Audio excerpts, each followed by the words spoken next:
qué harías como hincha que todos los jugadores de Emelec tengan tuberculosis? La lámpara me está movida, no sé. ¿Yo qué haría? ¿Qué voy a hacer allá los manes?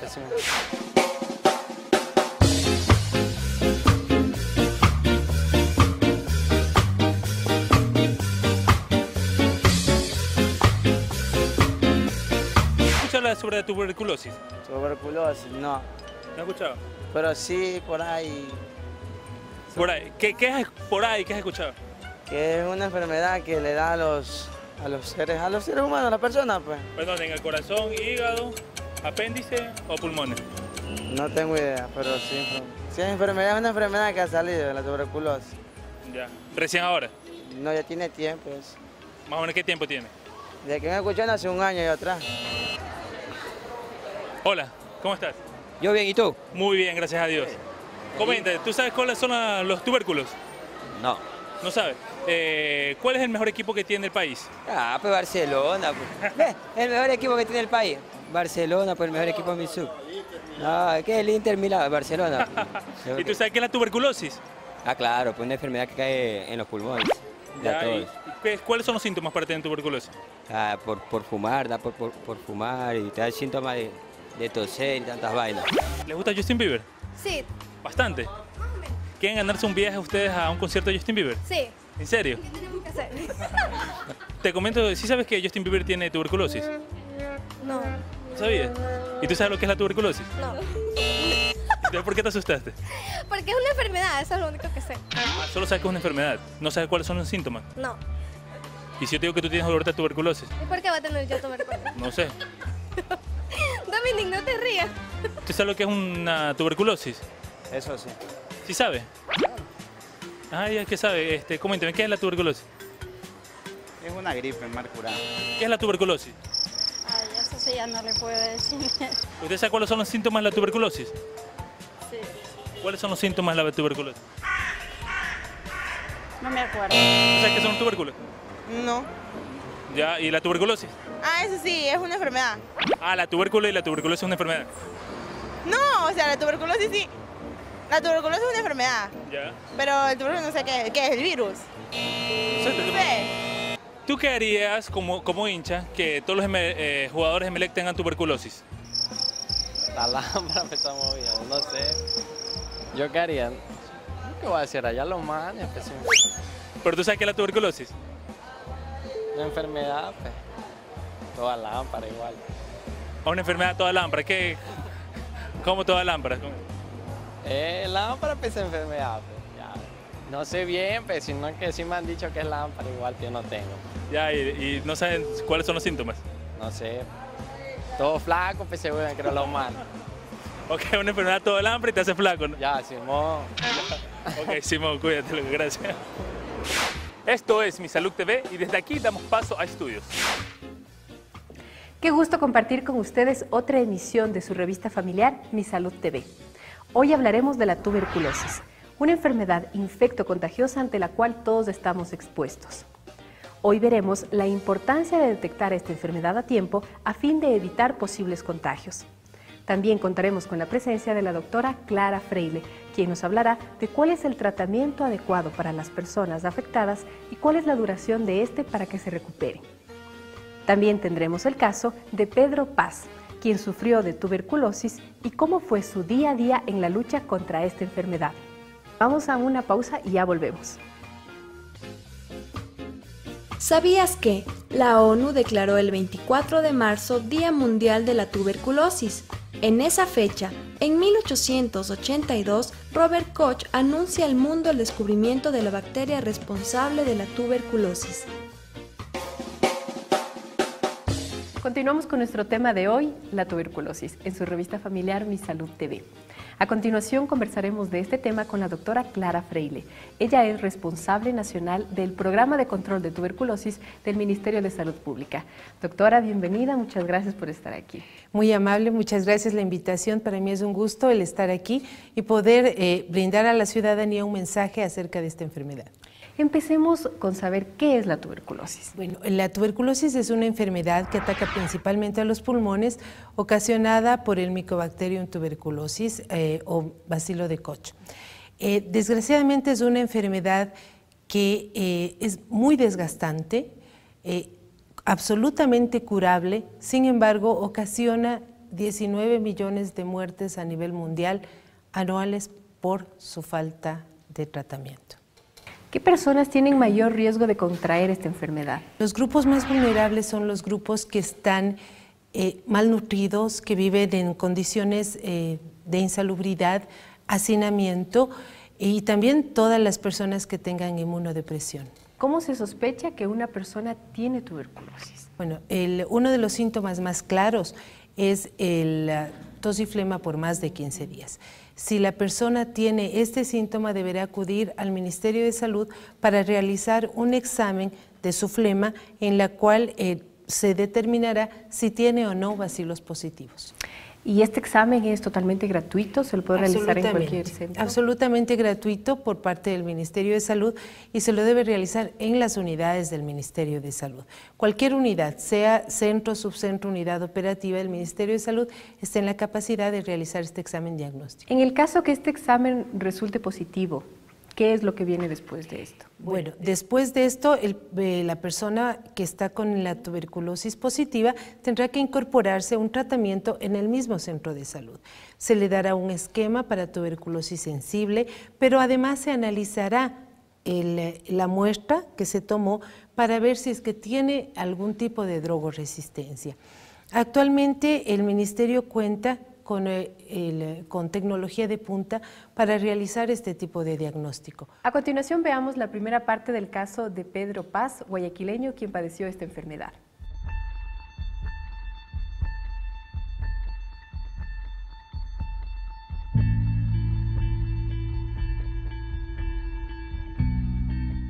Yo fui a un doctor del municipio y le conté que botaba flema y tenía fiebre en la noche y estaba perdiendo peso. Y él me dio permiso para que yo me venga a hacer ver aquí, a Lea. Y aquí me confirmaron que realmente que yo tenía TB, pero sensible. Él es Pedro Paz, vive en Unión de Bananeros en Guayaquil. Es representante a nivel nacional de todas las personas afectadas por tuberculosis. Su mujer tiene una pequeña tienda y juntos preparan unas chocobananas exquisitas. El secreto, dicen, es la preparación del chocolate. Uno tiene que tomar 9 pastillas durante 6 meses. Cuando uno comienza el tratamiento a los 20 días, 30 días, ya uno ya es negativo. Ya no hay posibilidad de que uno contagie a otra persona. Yo fui sensible. Me curé, estuve un par de años bien, ¿para qué? Pero yo fui operado en el hospital de 10, la vesícula. Me dieron tantos conbióticos que me bajaron la defensa y yo tengo problemas con la diabetes. Y nuevamente adquiero la enfermedad, como si se revivió. Porque la tuberculosis es una bacteria que queda dormida, solamente se duerme. Me desmoralicé. Y ellos también se desmoralizaron porque pensaron que como toda persona, cuando no entiende de una enfermedad, no conocen o no conocemos, entonces siempre pensamos lo malo, nunca pensamos que se puede superar algo. Fue duro porque, digamos, cuando él se enfermó, él era el sustento del hogar. Ya, y fue algo duro porque yo no tenía este pequeño negocio entonces. Yo a veces comía solamente una sopita de queso o a veces menudencia que compraba, que era lo más barato que me alcanzaba para poder sustentarme, pero eso no era vitamina para una persona que es tuberculosis. La medicación es muy fuerte y da, como se dice, reacciones adversas. Comienza dolor de estómago, le da la gastritis, a veces uno la toma y anda, como yo siempre le digo, anda uno como ratón envenenado. Por acá a la vuelta murieron bastante familias, en una sola casa murieron como 5 familias infectados con el TB, porque dejaban abandonado el tratamiento, porque dice que eso es duro. Bueno, esta fue la primera parte del caso de Pedro. Y tras cámaras conversamos con la doctora y ella me comentaba que conocía a Pedro, ¿Qué más nos podría comentar de este caso? Por supuesto, conozco al señor Paz. El señor Paz es una persona que para nosotros ha sido de una ayuda muy grande, ya que es el presidente de la Asociación de Afectados por Tuberculosis del Guayas. La Asociación de Afectados de Tuberculosis de Guayas es una entidad que nos apoya al programa como veeduría. Es decir, ellos están pendientes de las mejoras de la calidad de atención que estamos brindando en el Ministerio de Salud, de lo que podemos nosotros aportar y mejorar a nuestro tratamiento para los pacientes, y mantenemos reuniones periódicas en las cuales nos retroalimentamos para brindar una mejor calidad al usuario. Es cierto que el tratamiento es gratuito para los pacientes, pero ¿cuál sería el costo real que ellos tendrían que pagar si esto no fuera así? Sí, todo lo que está relacionado al programa de tuberculosis es gratuito. No solo el tratamiento, los exámenes de laboratorio, los controles periódicos de laboratorio e incluso medicación que damos para apoyar a las reacciones adversas que los medicamentos antituberculosos puedan dar al usuario. El costo del tratamiento para el Ministerio de Salud varía. Cuando es tuberculosis sensible está alrededor de los $120 por afectado por tuberculosis. Cuando es un tratamiento drogoresistente varía entre los $6,000 a $12,000 por tratamiento de paciente, y hemos tenido 3 casos de extremada resistencia que llega hasta los $100,000 por paciente. Qué increíble conocer sobre esta enfermedad y cómo el Ministerio está apoyando a los diferentes pacientes. Queremos conversar más de este tema, pero llegó el momento de un corte, así que ya regresamos. Según estudios, la tuberculosis es la enfermedad más antigua. Los primeros datos encontrados son del año 5000 a.C. en momias egipcias. Regresamos con ustedes. Doctora, cuéntenos cuáles son las medidas de control que está tomando el Ministerio de Salud contra la tuberculosis. Claro, nosotros como programa de tuberculosis hemos tenido una ayuda muy grande por parte del Gobierno Nacional. Se ha destinado un presupuesto anual de $10 millones aproximadamente, frente a un presupuesto de 1.200.000 que teníamos en el 2006. Por lo tanto, hemos podido realizar una serie de actividades que nos permitan controlar a la enfermedad. Claro. Por ejemplo, capacitación al personal de salud, capacitación en diagnóstico, capacitación en búsqueda de sintomáticos respiratorios, búsqueda de los contactos con tuberculosis. Además, estamos interviniendo en los centros de rehabilitación social, en los cuales estamos creando salas de aislamiento para los afectados con tuberculosis. Dentro de estos centros tenemos diagnóstico y tratamiento gratuitos, y además algo que es un hito mundial, porque ningún país en el mundo ha tomado esta medida en favor de los afectados por tuberculosis, que es un bono de adherencia a tratamiento de tuberculosis drogoresistente para el paciente. Esto consiste en $240 mensuales para el afectado y su familia. Tener tuberculosis drogoresistente es bastante difícil de sobrellevar. Muchas veces los afectados abandonan el tratamiento porque no pueden dejar de llevar el sustento a su familia. Y los riesgos de abandonar el tratamiento son muy graves. Las reacciones adversas al medicamento son bastante complicadas, por lo tanto nosotros estamos dando medicación para esas reacciones, estamos dando también tratamiento para cualquier otra afección que el paciente con tuberculosis presente. Hemos hecho algunas medidas a nivel de provincias, a nivel de unidades operativas, aumentando los recursos para que se haga una estrategia DOTS, que es la estrategia para control de tuberculosis, muy detallada dentro de la comunidad. También estamos ampliando nuestras alianzas a otros sectores. Estamos formando los comités alto a la tuberculosis, en los cuales diversos sectores de la población entran.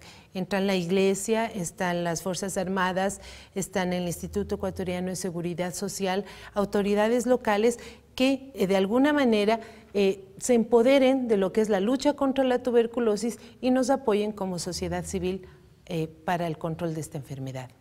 Qué interesante, pero llegó el momento de conocer la segunda parte del caso de Pedro Paz. De acuerdo a las estadísticas que nosotros tenemos, 2.000 millones de personas están contaminadas en todo el mundo. 2 millones de personas mueren anualmente. Eso es lo que mata la tuberculosis y cada segundo se afecta a una persona en todo el mundo. Aquí en Guayaquil tenemos por lo mínimo 5.000 personas afectadas, ¿ya? Y 600 mueren anualmente.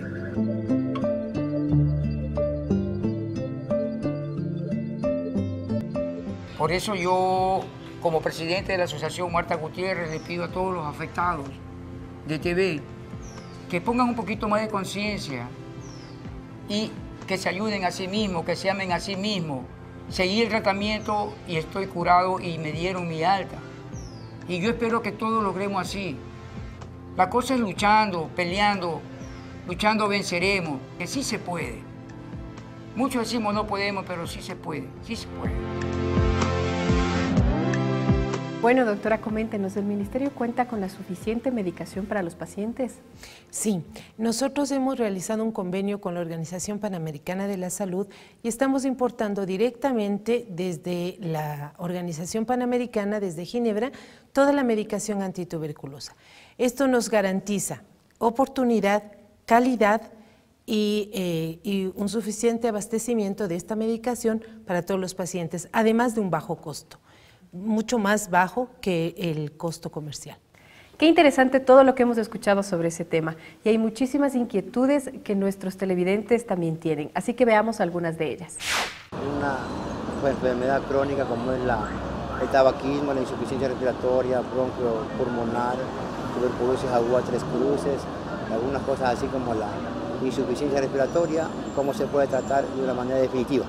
Para que una persona tenga una tuberculosis 3 cruces, quiere decir que la tuberculosis ya ha avanzado, es decir, ya ha desarrollado la enfermedad. Por lo tanto, el tratamiento definitivo es, primero, incorporarse a él, hacer el término del tratamiento, tener varios cultivos y baciloscopías negativos y luego estar de alta de ese tratamiento con una condición de curado. No necesariamente va a volver la enfermedad una vez que ya ha terminado el tratamiento iniciado. Tuve un familiar que tuvo tuberculosis. Quisiera saber si aún es contagioso. No, si es que el paciente salió con la condición de curado hace tiempos, ya no tiene por qué volver a estar en estado de contagio. Sin embargo, puede volver la enfermedad y tiene que incorporarse nuevamente al tratamiento, terminar el tratamiento y salir bajo condición de curado.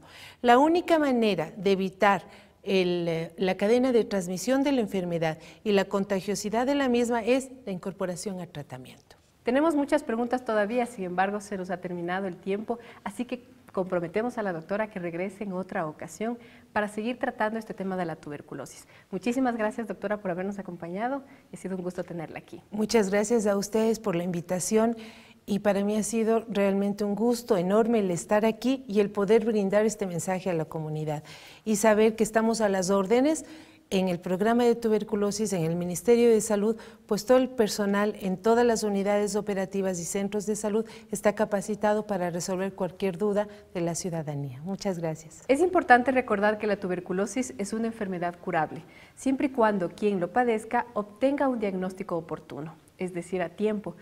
Siga su medicación regularmente y durante el periodo que el especialista se lo indique. Si usted, algún familiar o algún conocido padece de tuberculosis, siga los consejos que en este programa le hemos recomendado, porque tener calidad de vida con salud es importante.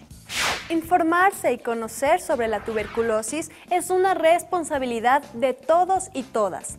Dicho esto, les podemos contar que la tuberculosis es una enfermedad contagiosa que afecta principalmente los pulmones, pero también puede atacar otras partes del cuerpo y puede ser muy grave. Se contagia por vía respiratoria, es decir, por el aire. Cuando una persona infectada de tuberculosis habla, estornuda o escupe, libera los bacilos que produce la enfermedad. Si tú o un familiar tiene fiebre y tos por más de 15 días, debe acudir inmediatamente al centro de salud más cercano. En este lugar te harán los exámenes necesarios para diagnosticar la enfermedad. Si tienes tuberculosis o si alguien de tu familia la padece, debes tomar solo las medicinas que el personal de salud te da y seguir el tratamiento hasta el final. Esa es la clave, seguir el tratamiento hasta el final. Eso salva tu vida. Muchas personas dejan el tratamiento al sentirse aliviadas o por el contrario, también lo abandonan cuando les causa malestar. Eso es sumamente grave y peligroso, no solo para el paciente, sino para toda la familia, ya que el enfermo se puede hacer drogoresistente, es decir, la bacteria se vuelve resistente a las medicinas. Y no solo que la enfermedad será mucho más fea, sino que el tratamiento será más largo y las posibilidades de curarse son menores. Infórmate, no juegues con tu salud ni con la de tu familia. No tengas reparos en ir a tu centro de salud más cercano si tienes tos o flema por más de 15 días. Recuerda, todo el tratamiento será gratuito. Soy Gabriela Jiménez y esta es tu revista familiar Mi Salud TV.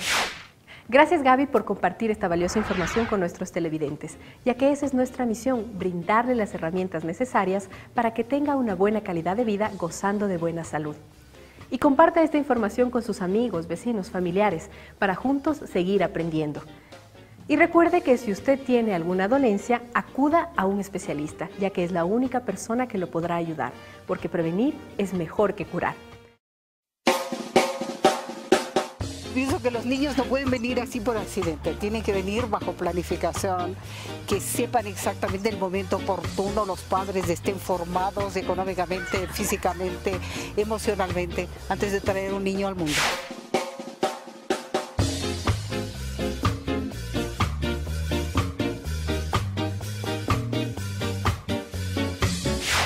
¿Cuántos años tienes? 19. 19, ¿y tienes enamorado? Sí. ¿Cuánto tiempo tienes con tu enamorado? Poquitito. Poquitito. ¿Lo dejarías para estar conmigo? No. ¿Por qué no? ¿Por qué no? Yo soy guapo, mira. No te conozco. Pero cuando me conozcas, te vas a enamorar. No creo. ¿No crees? Ay, no me sirve la labia que tengo. ¿Tú has pensado o has escuchado sobre planificación familiar? Sí. ¿Qué es planificación familiar? Es como te digo, un programa donde, o sea, planean su familia, cacho. Es como, sí, porque es así, es como utilizando métodos para prevenir embarazos no deseados y así. Pienso que los niños no pueden venir así por accidente, tienen que venir bajo planificación, que sepan exactamente el momento oportuno, los padres estén formados económicamente, físicamente, emocionalmente, antes de traer un niño al mundo, porque no es un juego. Es verdad, esto no es un juego. ¿Tú has escuchado sobre planificación familiar? Sí, sí. Comenta, ¿qué es planificación familiar? Hacer una planificación para ver cuántos hijos puede tener, si va a poder sustentarlo, no, sustentar. ¿Es así que hablo? Si va a poder dar educación, estudio, salud, todo eso. No tener muchos hijos, tener los que vamos a poder alimentar, darle educación, cuidar. Eso entiendo por planificación familiar. ¿Usted hizo una planificación familiar? Sí, yo sí. ¿Cuál fue la planificación que tuvo? Con mi esposo pensamos en tener los niños que podíamos mantener, que podíamos darles alimentar y el estudio. ¿Y el estudio? Sí, el estudio. Es lo más importante. Sí. Bienvenidos y bienvenidas una vez más a su revista familiar Mi Salud TV. La experiencia de ser padre o madre es algo maravilloso, sin duda parte importante de la realización personal, siempre y cuando estemos preparados para esto. La toma de decisiones sobre cuántos hijos quiero tener y en qué momento es la planificación familiar. Ese es nuestro tema del día de hoy, así que no se despegue de su pantalla porque en minutos regresamos para tratar este tema. ¿Sabías que la familia más grande del mundo vive en el noreste de India? Y está compuesta por Siona Chana, de 66 años, sus 39 mujeres, 94 hijos y 33 nietos. Qué gusto, amigas y amigos televidentes, que continúen con nosotros con más de su revista familiar Mi Salud TV. Para tratar el tema del día de hoy, que es la planificación familiar, contamos con dos invitadas, con Ana Lucía Martínez y con Natalia Lozano. Ellas son médicas de la Unidad Ejecutora de la Ley de Maternidad Gratuita y Atención a la Infancia. Bienvenidas a nuestro programa. Empecemos con Ana Lucía. ¿Qué es la planificación familiar? Bueno, la planificación familiar se trata es todo un concepto que engloba muchas estrategias y muchas acciones que están orientadas a mejorar la salud sexual y reproductiva de todos y todas las personas. ¿Es lo mismo planificación familiar que control de natalidad?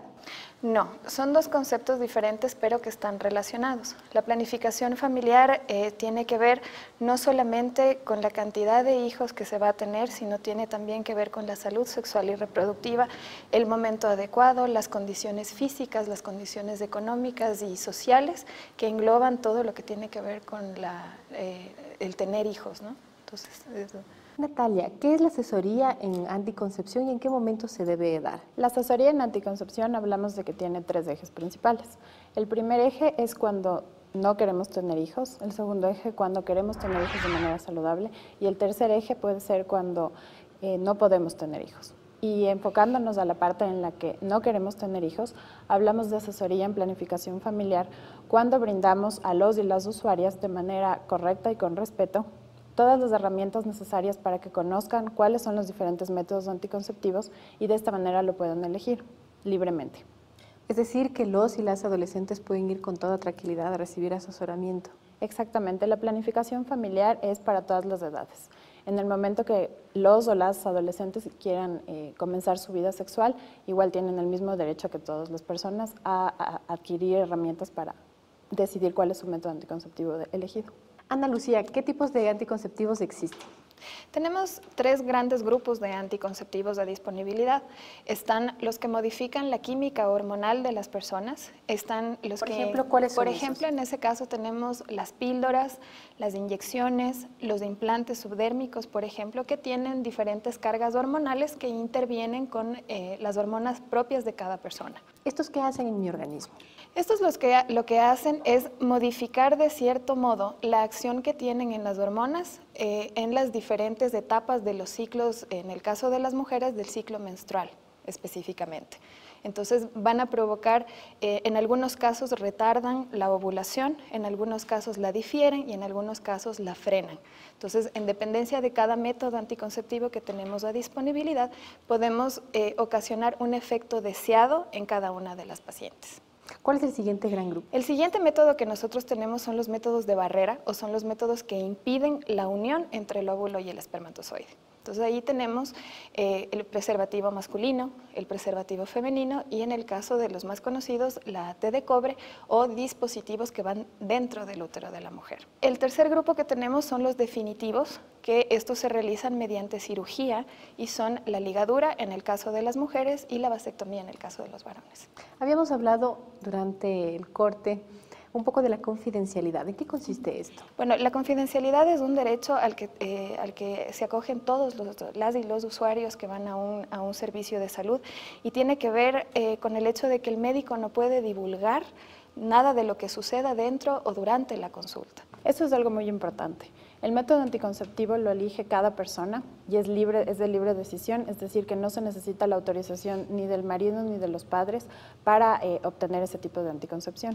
Incluso para hacerse la ligadura. Incluso para hacerse la ligadura. Evidentemente, como médicos se debe de dar la consejería adecuada para saber si ese es el método anticonceptivo que va a elegir la persona, pero cada mujer tiene en este caso el derecho de escoger qué método anticonceptivo es el que va a usar. ¿Existen anticonceptivos especiales solo para adolescentes o pueden utilizar cualquiera?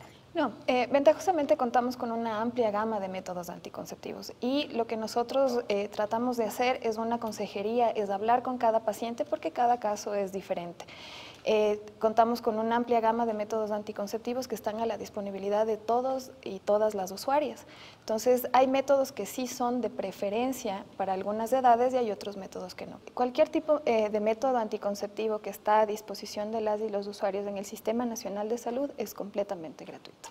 Qué interesante todo lo que hemos conocido con nuestras invitadas y les invito a conocer la primera parte del caso del día de hoy.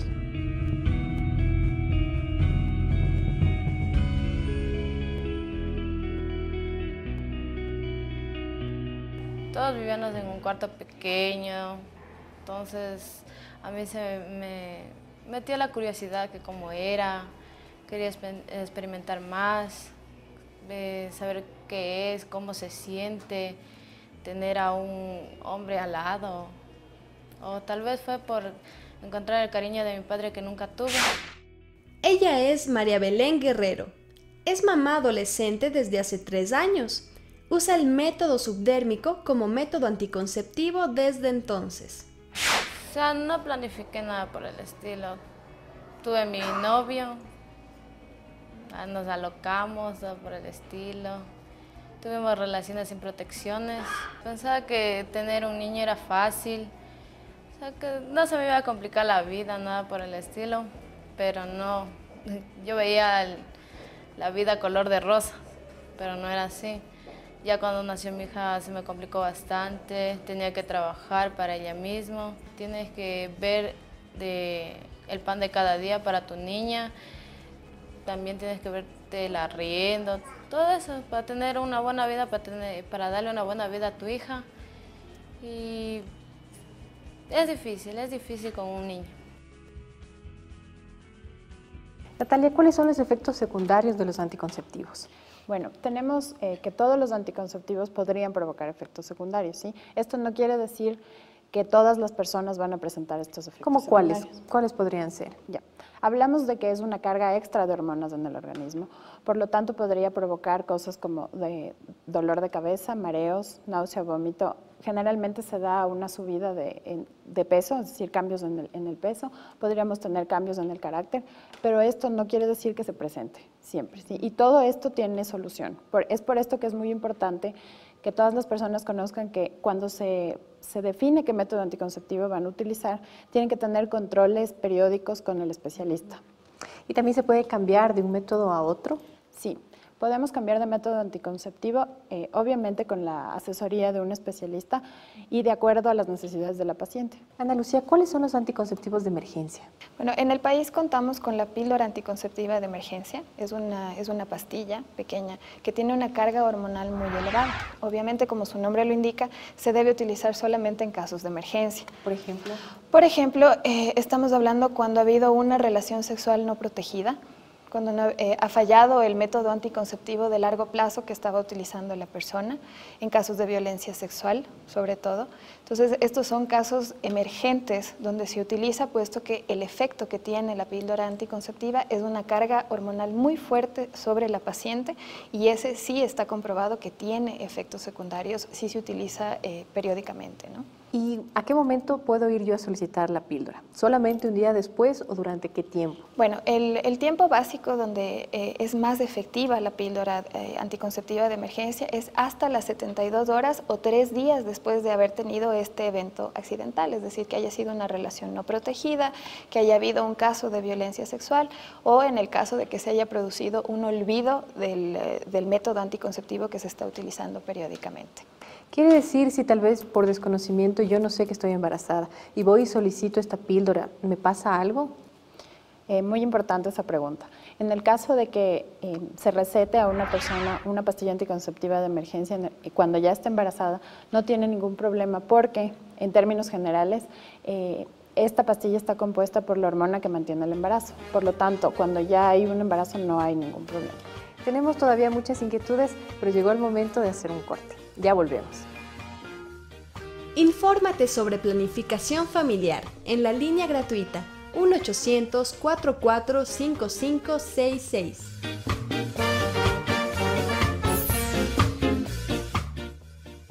Qué gusto, amigas y amigos televidentes, continuar con ustedes. Bueno, hemos conversado acerca de los diferentes métodos anticonceptivos. Sin embargo, Natalia, ¿qué tan efectivo es el preservativo? El preservativo es otro de los métodos anticonceptivos, como todos conocemos. Sin embargo, este cumple 2 funciones.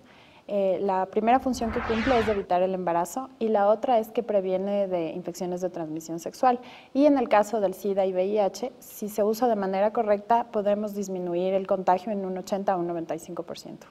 Claro, quiere decir que el preservativo, tanto masculino como femenino, son los únicos que me protegen de enfermedades de transmisión sexual. Y se puede combinar, es decir, yo tengo un método anticonceptivo hormonal con el preservativo. Por supuesto. De hecho, eso es una de las principales opciones que nosotros les damos a las y los usuarios, la doble protección.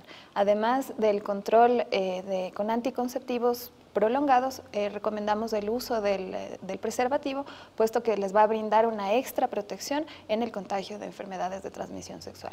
Ana Lucía, también conversemos un poco de los beneficios de la planificación familiar.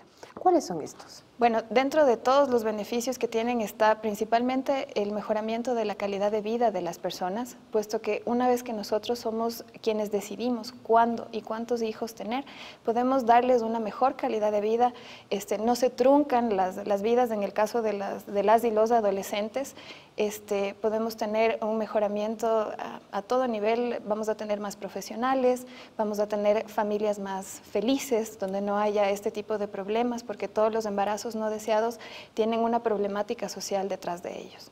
También es importante reconocer que a cualquier edad yo puedo empezar la planificación familiar, no solo como adolescente, sino también ya siendo adulto con mi familia integrada.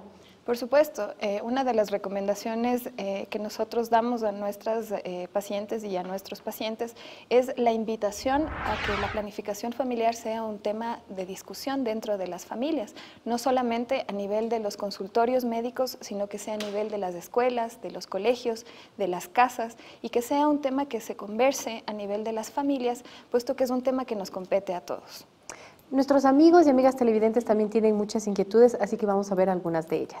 ¿El uso prolongado de anticonceptivos puede causar infertilidad?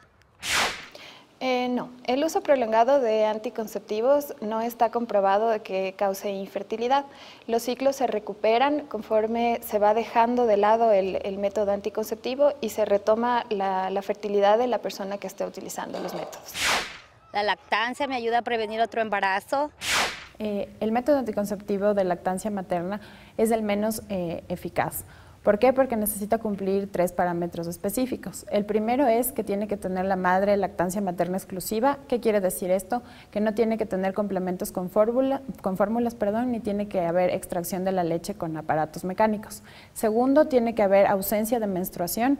Y tercero, tiene que tener el bebé menos de 6 meses. A pesar de que se cumplen estas 3 cosas, como ya dije anteriormente, la lactancia materna no es un método 100% efectivo. ¿La vasectomía o la ligadura pueden ser reversibles? Por supuesto, tanto la ligadura como la vasectomía, si bien es cierto son métodos anticonceptivos o de planificación que son definitivos, no quiere decir que sean irreversibles.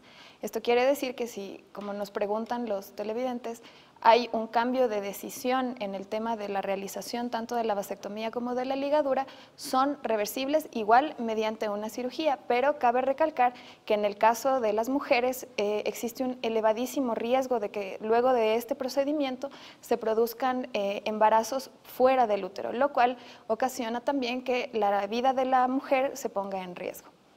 Gracias a nuestros televidentes por compartir sus inquietudes. También les invitamos a conocer la segunda parte de nuestro caso del día de hoy.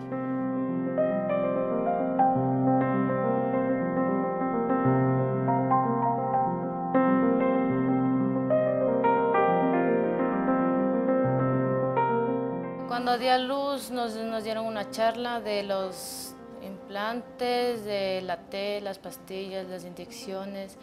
Todos para eso, los dos dijimos que no, ya no más hijos, conversamos bien. Todos voté por ponerme los implantes.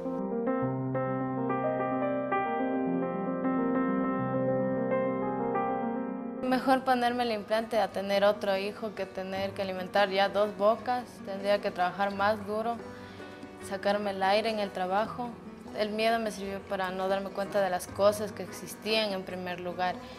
Y me daba miedo que al venir acá me digan, tú tuviste, o sea, me señalen con el dedo que sí, que yo tuve relaciones y que quedarme embarazada era un pecado. Les diría a las chicas de mi edad o menos de mi edad que no tuvieran miedo, que vengan acá, que conversen con su doctor, que aquí nadie les va a rechazar, ni les van a humillar. Tienen un buen trato aquí y les van a informar un poco más. Y así se cuidan también, para que no tengan hijos ni nada por el estilo. ¿Sabías que el primer anticonceptivo del cual se tiene registro se utilizó en el año 1850 a.C. y se trataba de una crema hecha a base de estiércol de cocodrilo y miel? Y continuamos con ustedes, amigos televidentes. Estamos lamentablemente ya llegando a la parte final de nuestra entrevista, así que Natalia, Ana Lucía, ¿qué recomendaciones nos dejarían para toda la familia? Bueno, con respecto a la planificación familiar, recordarles que la planificación familiar garantiza una mejor calidad de vida para todas y para todos. Es una forma como nos garantizamos el ejercicio de nuestros derechos, tanto de los y las adolescentes, de los adultos, de las adultas, y recordarles la invitación a que acudan con cualquier duda a los servicios de salud del Ministerio de Salud Pública. Es importante recordar que el acceso a todos los métodos anticonceptivos, así como el conocimiento de los mismos, es un derecho que tenemos todos los ciudadanos y las ciudadanas. También recordar que estos métodos anticonceptivos son gratuitos a nivel nacional y que no se necesita de ninguna autorización ni de la pareja ni de los padres para adquirir los mismos. Qué gusto haber compartido este programa junto a ustedes. Muchísimas gracias. Recuerde que es importantísimo que usted acuda a su médico para que él le recomiende el mejor método de planificación familiar de acuerdo a sus necesidades. De igual manera, si usted ha acudido a algún centro de salud y no lo quieren atender en cuanto a consejería en anticoncepción o no le quieren suministrar un determinado anticonceptivo, usted puede denunciarlo al 1-800-445566. La planificación familiar es un concepto amplio que engloba las acciones y estrategias para mejorar la salud sexual y reproductiva de todos y todas. Podríamos decir también que es una manera de pensar y de vivir, llevada con responsabilidad en búsqueda de la salud y bienestar de la familia y por lo tanto de la comunidad. Actualmente el concepto de planificación familiar ha tomado gran relevancia, pues cada vez más los hombres y mujeres intentan tener un control sobre el número de hijos que se desea, teniendo muy en cuenta las necesidades que ellos tendrán, además del proyecto de vida que aspiran a tener como familia. Es importante mencionar que la planificación familiar es para todas las edades. Si tú eres adolescente y quieres comenzar una vida sexual, tienes todo el derecho, igual que cualquier persona, a informarte y decidir cuál es tu método anticonceptivo elegido. También es bueno que sepas que si vas a una consulta médica y no quieres que nadie se entere de que vas a usar un método anticonceptivo por miedo al que dirán o temor a los padres o la pareja, hay un principio de confidencialidad que los doctores y doctoras deben respetar. Para informarte y usar un método anticonceptivo tampoco tienes que pedir permiso o autorización a nadie. En la actualidad hay una gran variedad de métodos que las mujeres y hombres pueden usar para prevenir el embarazo. Hay algunos métodos que no se notan o pasan desapercibidos, como los implantes subdérmicos. Hay otros que previenen enfermedades de transmisión sexual, como el condón masculino y femenino.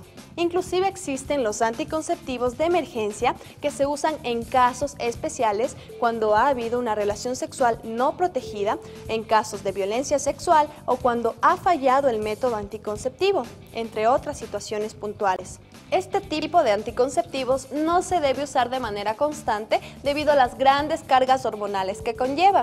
Infórmate sobre este tema, actúa responsablemente sobre tu cuerpo y decisiones. Si tienes más dudas sobre planificación u otros temas relacionados con la sexualidad, llama gratuitamente al 1-800-445566. Soy Gabriela Jiménez y esto es Mi Salud TV. Recuerde que la planificación familiar es un derecho de todos sin importar la edad, así que acuda sin miedo a los centros de salud para que reciba la información adecuada sobre qué métodos anticonceptivos tiene a su disposición y sobre todo estos son gratuitos. Si de pronto tiene ya curiosidad de tener relaciones con un hombre, pues cargue usted preservativos en su bolso. Si él lo carga, bueno, aquí está.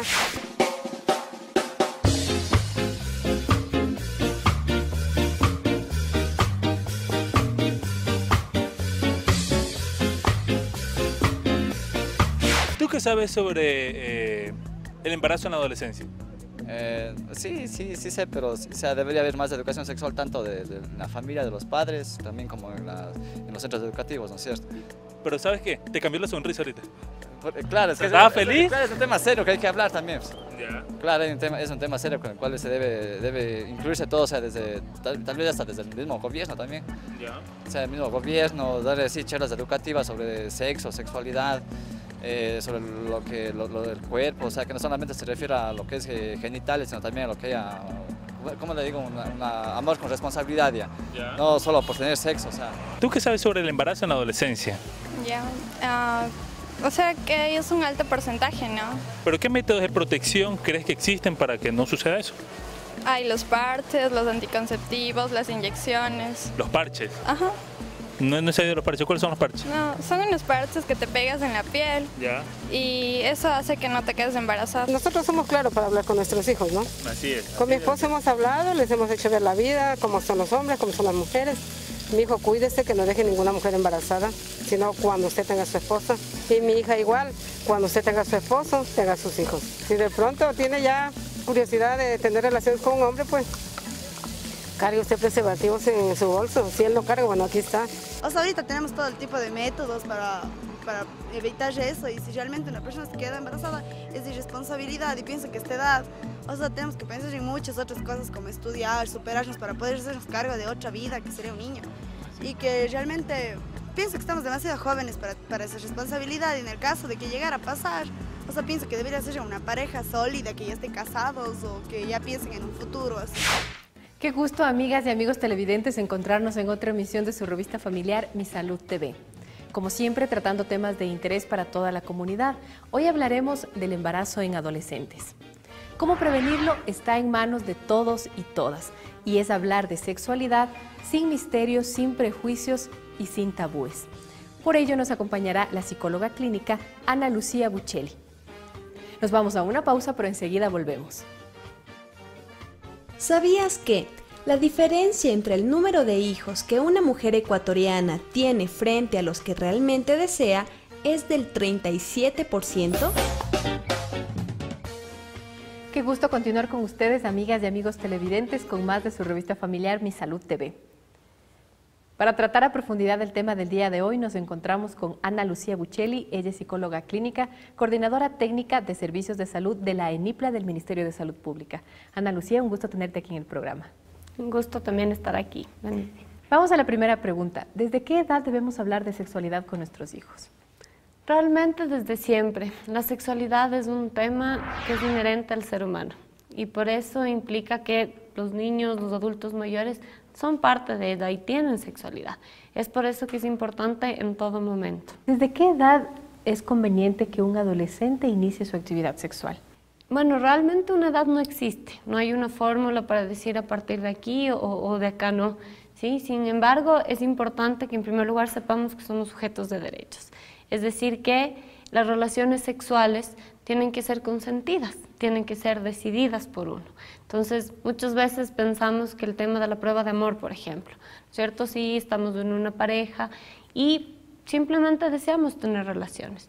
Si es un deseo no hay problema, pero si es un tema de inducción, es un tema de obligación, es bastante complicado. Entonces, realmente una edad no existe, sino sobre todo el estar conscientes que el hacerlo, si el tener relaciones sexuales tiene que ser decidido y tiene que estar consensuado. Ahora yo como padre de familia, ¿cómo abordo si no he hablado con él desde niño sobre la sexualidad ya adolescente?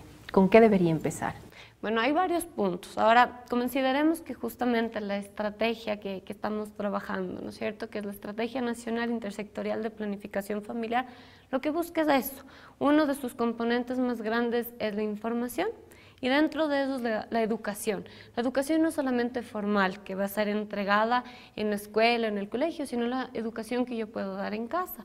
Para eso se está desarrollando una cantidad de materiales que nos van a ayudar a trabajar estas temáticas. ¿Qué materiales, por ejemplo? Por ejemplo, existen DVDs interactivos, existe una línea que es nueva, que es la 1-800-445566, que cualquier persona puede llamar, sea adulto, sea joven, si tiene cualquier duda acerca de sexualidad. Si yo, por ejemplo, soy un padre que tengo niños de 4 años y no sé cómo hablarles de sexualidad, puedo llamar a la línea y me van a orientar ahí. Claro, porque existe de pronto en los adolescentes vergüenza el acercarse, si no converso con mis padres, peor acercarse a un centro de salud a conversar las inquietudes que yo tengo, tal vez serán erróneas o acertadas, pero me da vergüenza conversar. Entonces, ¿cómo podemos motivarlos? ¿Qué debemos hacer? Bueno, en general, la sexualidad es un tema tabú en la cultura. Entonces, es importante que nosotros como adultos, primero, perdamos ese miedo de hablar sobre sexualidad, considerando que la sexualidad no es un sinónimo de relaciones sexuales, sino que al contrario, implica diferentes cosas, implica los afectos, las emociones, en la conversación que estamos teniendo ahora aquí hay sexualidad.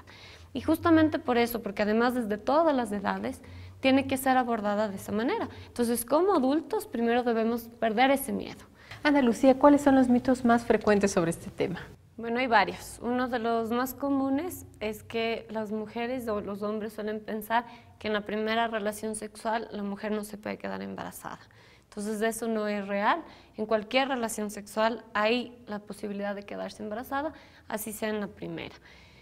Otro mito es que después de tener una relación sexual, por ejemplo, si colocas un Alka-Seltzer en tu vagina, también vas a evitar un embarazo. Totalmente falso. Lo mismo es si es que, por ejemplo, después de una relación sexual vas al baño y después saltas en cuclillas, tampoco te quedas embarazada. Eso tampoco es real. Hay muchos mitos y realmente estos mitos han sido construidos desde el desconocimiento y desde las creencias populares, que nunca han sido reveladas y vistas que no es así. Entonces es importante que cuando yo tengo estas dudas, ¿no es cierto?, generadas por el desconocimiento o por estos mitos también, yo puedo acudir donde alguien que tenga confianza y que conozca más del tema. Qué importante es reconocer que ante todo siempre debemos estar informados sobre los diferentes temas. Ana Lucía, te invitamos a conocer la primera parte del caso del día de hoy.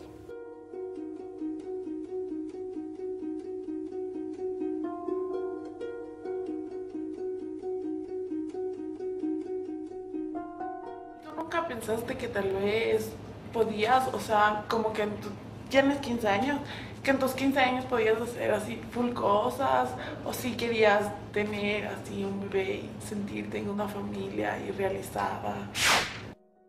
Ella es Estefanía y tiene 15 años. Natalie tiene 17 años. Mis padres a mí no me dejaban salir. Si yo iba a algún lado, iba con mi mamá, si no, yo no salía.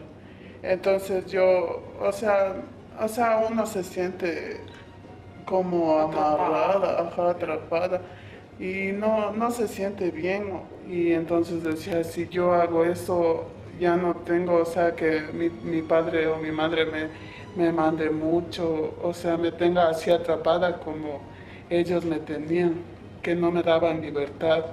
Yo no salía si no era con mi mamá al lado, entonces, o sea, eso me dio a mí tomar esa decisión. ¿Crees tú que si tus papis te hubieran dado más libertad y hubieras conocido mucho más cosas, hubieras vivido experiencias enormes y se te presentó la probabilidad de tener relaciones con tu novio, ¿te hubieras cuidado en ese momento? Ahí me hubiese cuidado, porque yo sé que puedo salir a bailar, puedo salir con mis amigos, entonces ahí sí hubiese pensado cuidar. Esas fueron las imágenes de la primera parte del caso del día de hoy. Ana Lucía, hemos hablado acerca de algunos factores de riesgo, uno de ellos el embarazo en adolescentes. Sin embargo, existen muchos más. ¿Qué nos podrías comentar sobre esto? Bueno, en el tema de la sexualidad hay varios factores de riesgo, ¿no? Uno de esos, por ejemplo, es la posibilidad de las infecciones de transmisión sexual. Es un tema que usualmente no se habla o no se considera, mientras que es muy importante. Los datos nos muestran que la población joven, ¿sí?, es la que más casos de VIH presenta, sobre todo en la fase SIDA, que es la final, ¿no es cierto? Cuando son adultos jóvenes ya están en esta fase SIDA, entonces quiere decir que su infección fue cuando eran adolescentes, entonces es un factor de riesgo que no se considera. Y para prevenirlo, la única forma es utilizando un preservativo masculino o femenino. Las estadísticas demuestran actualmente, ¿no es cierto?, que el grupo poblacional, sobre todo de 10 a 14 años, que son los adolescentes menores, el incremento en estos 10 últimos años de los embarazos en este grupo ha sido del 74%.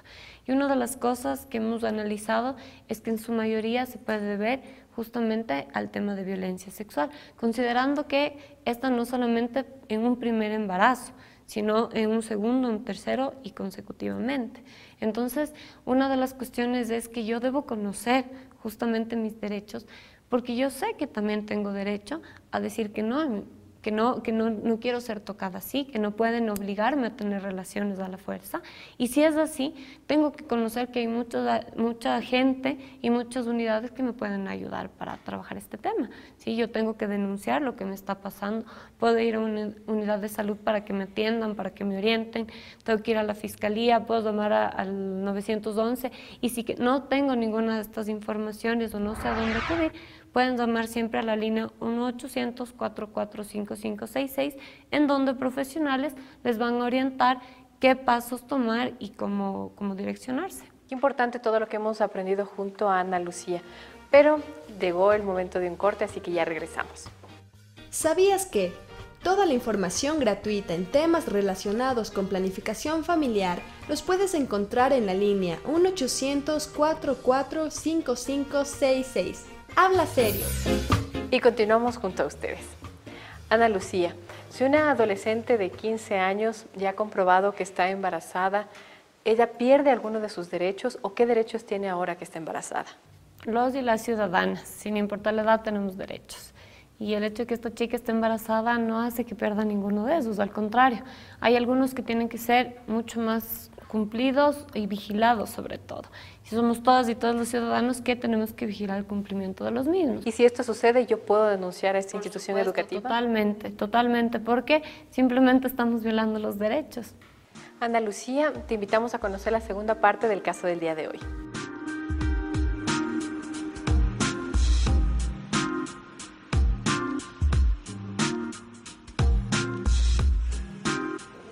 No pensamos así cómo mantenerle, nada, o sea, lo que yo decía es tenerle al bebé, ¿no? En ese momento yo eso es lo que más deseaba, pero nunca se nos cruzó cómo mantenerlo, así nada de eso. Yo no puedo decir realmente cuándo vaya a tener mi primera relación sexual, pero tengo muchas cosas por hacer, que aún no se me viene a la cabeza que tenga como que una responsabilidad o tenga algo al lado mío que realmente como ellas hacerse cargo, cuidarles con tanto, porque ya te viene ese amor de madre, pienso yo, y cuidarle y dedicarle todo lo que haces, todo tu esfuerzo a ella. Entonces creo que aún me falta a mí todavía. Le diría que se cuide con un anticonceptivo. Ella es Rocío y tiene 18 años. Pero que si no piensa cuidarse, que piense muy bien qué va a pasar en su futuro, como puede ser bien un bebé y no puede estar con el papá del bebé, o como puede estar con el papá del bebé y después con el tiempo se pueden separar por haber sido una pareja joven y haberse metido joven a tener un bebé. Para mí, la verdad, no está mal tener relaciones sexuales porque no le puedes quitar a un chico o una chica una vida activa sexual.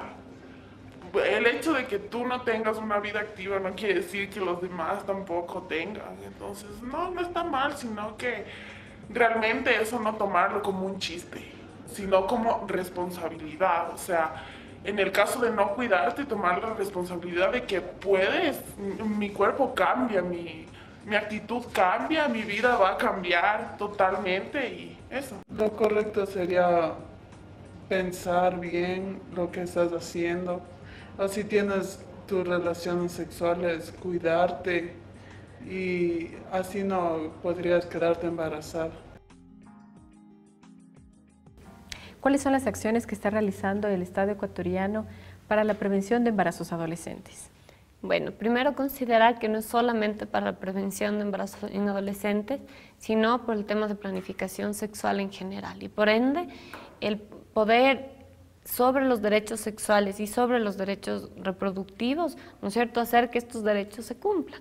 Entonces, es la primera vez en la historia del país que se le da esta importancia a lo que es la salud sexual y reproductiva de los y de las mujeres, porque a veces tendemos a pensar que las estrategias o las acciones que se están desarrollando es solamente para los y las adolescentes, mientras que es para todos y para todas. Todos y todas las mujeres y hombres en edad fértil podemos ser parte de ella, porque nosotros creemos que el momento en que una persona tiene información puede tomar decisiones de una mejor manera, que es lo que buscamos. Qué interesante todo lo que hemos conocido. Ana Lucía, te invitamos a que conozcas algunas de las inquietudes de nuestras amigas y amigos televidentes. Quiero ir a mi primera cita para pedir anticonceptivos. ¿De ley tengo que ir con mi mamá? No. Todos y todas podemos acceder a los servicios de salud sin necesidad de estar con un adulto que nos acompañe. Tenemos derecho al acceso a estos servicios y no por ser menor de edad quiere decir que tengo que esperar que un adulto me acompañe para que me puedan dar cita. Puedo ir a los servicios de salud. Es más, tenemos servicios que son amigables para jóvenes, es decir, que son específicamente para atender a chicos y chicas, que los profesionales les gusta trabajar con los chicos y las chicas, y cualquier cuestión que se hable, todo lo que se diga no va a ser juzgado y no va a ser criticado, así que no necesitan para nada el que un adulto les acompañe. Tengo 16 años, ¿debo utilizar un método anticonceptivo común o uno específico para mi edad? Es importante que antes que yo empiece a utilizar un método anticonceptivo pueda visitar a un servicio de salud, tener una cita con un médico, con una obstetriz, porque primero tengo que decidir y saber cuál es el que mejor me conviene. En ese sentido, va a haber una gama de métodos de los que yo puedas escoger. En general, los métodos, no importa la edad, tú puedes acceder, pero sí tienes que ver cuáles son las características físicas y poder obtenerlos. En este caso, por ejemplo, si yo tengo una amiga que está tomando pastillas, yo no puedo ir a la farmacia y decir, deme las pastillas que está tomando mi amiga, porque posiblemente a mí no me sientan de la mejor manera. ¿Es lo mismo sexo y sexualidad? No, son términos totalmente diferentes. Sexo se refiere a la condición biológica del hombre o la mujer, lo que sería macho-hembra, pero sexualidad, como lo habíamos dicho al inicio, es un concepto mucho más amplio, es algo mucho más integral que involucra el aspecto no solamente biológico, sino psicológico y emocional de la persona. Están todas las afecciones, todos los sentimientos, la forma de pensar, la forma de ver las cosas. La sexualidad es muchísimo más amplio, entonces no son sinónimos. Me han dicho que la pastilla del día después es abortiva. ¿Eso es verdad? No es abortiva. La píldora anticonceptiva oral de emergencia, ¿sí?, que es conocida muchas veces como PAE o AOE, primero que pueden ustedes solicitar en cualquier servicio de salud del ministerio, es totalmente gratuita, ¿sí?, y no es abortiva, porque es un método anticonceptivo, justamente se da antes de la concepción. Gracias a nuestros televidentes por compartir sus inquietudes. Volvemos en pocos minutos porque llegó la hora de un corte. ¿Sabías que en el año 2010, 2.083 niños y niñas fueron hijos de madres adolescentes que tenían entre 10 y 14 años? Y regresamos junto a ustedes. Ana Lucía, para finalizar, ¿qué recomendaciones nos dejarías a toda la familia? Bueno, me parece que lo más importante siempre es la comunicación. Hay veces que pensamos que porque hablamos del tema, estamos empujando a nuestros hijos o a los jóvenes y adolescentes en general a tener relaciones sexuales, y no es así. Al contrario, el momento que los chicos y las chicas tienen mayor información, tienen la posibilidad de tomar decisiones mucho más adecuadas, que están bien informadas y que pueden conocer de todas sus opciones. Ana Lucía, ha sido un gusto que nos acompañes en el programa del día de hoy. Has aclarado muchísimas de nuestras dudas. Gracias. Muchas gracias también. Recordemos que lo más importante en la familia es la comunicación y no fomentarla únicamente cuando nuestros hijos o hijas son grandes, sino empezar desde que ellos son pequeños. Siempre interesarnos por lo que ellos piensan, por lo que sienten, cómo les afecta el medio que les rodea. De esta manera evitaremos factores de riesgo cuando ellos sean grandes. A continuación damos paso a Gaby, que nos tiene listo el resumen. Desde que nuestros hijos e hijas son pequeños, tenemos la responsabilidad de hablarles de sexualidad. Si usted aún no lo ha hecho, nunca es tarde para empezar. Primero debemos perder el miedo a hablar sobre este tema. La sexualidad no solamente son las relaciones sexuales, también implica las emociones y afectos. Al conversar en familia abiertamente sobre sexo, sexualidad, métodos anticonceptivos, no solo le estamos dando a nuestros hijos e hijas una muestra de confianza y cariño, sino que estamos previniendo de una forma concreta que ellos busquen información o consejo en amigos que seguramente saben lo mismo o menos que nuestros hijos e hijas. No existe una edad determinada para iniciar la sexualidad, pero todos y todas, como sujetos de derechos, debemos saber que las relaciones sexuales deben ser consentidas y decididas por cada uno de nosotros y nosotras. Y no es algo a lo que nos puedan obligar o manipular. Otro tema que abordamos en nuestro programa son las diversas opciones que actualmente tienen los y las adolescentes para conocer sobre sexualidad. Porque recordemos que con informaciones incompletas o llenas de mitos o que vengan de personas que poco saben del tema o que ven la sexualidad como algo malo y prohibido, es muy difícil, o mejor dicho, imposible poder tomar decisiones acertadas. Llama al 1-800-445566. Personas totalmente capacitadas y acostumbradas a tratar con adolescentes te informarán con claridad sobre cualquier tema relacionado a la sexualidad. Visita las unidades de salud. En estos espacios también encontrarás especialistas que responderán tus dudas sin juzgarte y de manera confidencial. 1-800-445566. Habla serio, sexualidad sin misterios. Soy Gaby Jiménez y esta es tu revista familiar Mi Salud TV. El embarazo en adolescentes no se debe estigmatizar y no generemos tampoco sentimientos de culpa en los y las adolescentes. Hablar de manera clara y frontal con ellos sobre este tema es la única forma de prevenirlo. Así que fomentemos el diálogo y perdamos el miedo a ejercer nuestros derechos. Les esperamos en la siguiente emisión de su revista familiar Mi Salud TV. Hasta la próxima.